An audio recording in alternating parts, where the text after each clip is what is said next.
So most people think meditation is for someone else. You need to meditate. I'm fine. But what I love is, for some reason, I just learned, and this practice anyway is eyes open as well as eyes closed meditation, which means I can be walking down the street, I can be grocery shopping, I can be driving the car, I can be talking on the phone, I can be doing whatever, and I'm meditating. So it's not what you think it is. What you think it is that you have to sit quietly and close your eyes and meditate.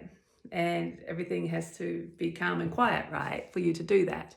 Well, and it's hard. That's what most people think. Most people think it's really hard. Well, it could be. And there is an eyes closed part of this practice too. So, it's we do have that. But you live with your eyes open. So why close your eyes for half an hour and try to experience peace, and then you go back into daily life and you're still angry at that person or annoyed at the traffic or, criticizing your bank account, worried about your partner, all that kind of stuff, because you haven't transcended the thought pattern.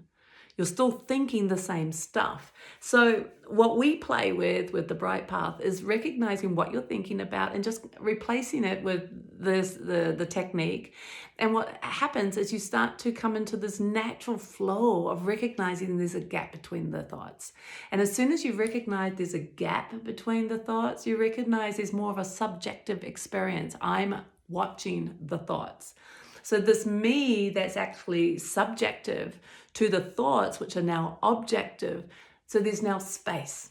I'm here resting into this infinite space, regardless if I realize it's infinite or not. But the thoughts and the programming now is objective. And what that means is I'm not those thoughts.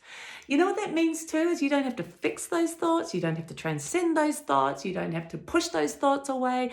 You're not a bad person because you had those thoughts. None of that is an issue. What it means is you're waking up to realizing, that thoughts are there, just like the clouds are in the sky sometimes, but there's the sky, just like there's you, the observer.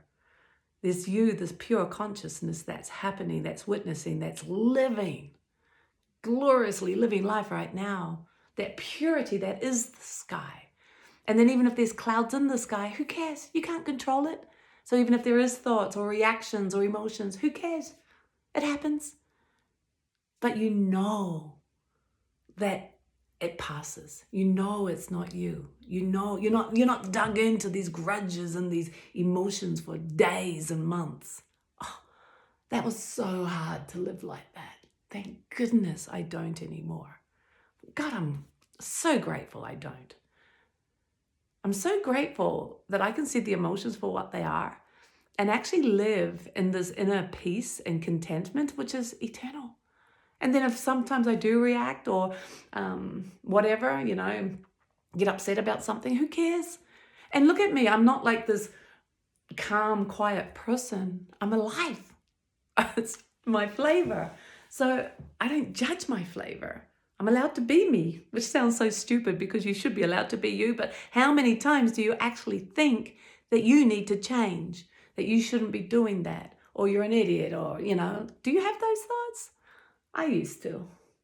You know what? I'm so glad to be able to say I used to. I don't have them. I haven't thought those kind of thoughts for a long time. Man, do I feel blessed. Do yourself a favor.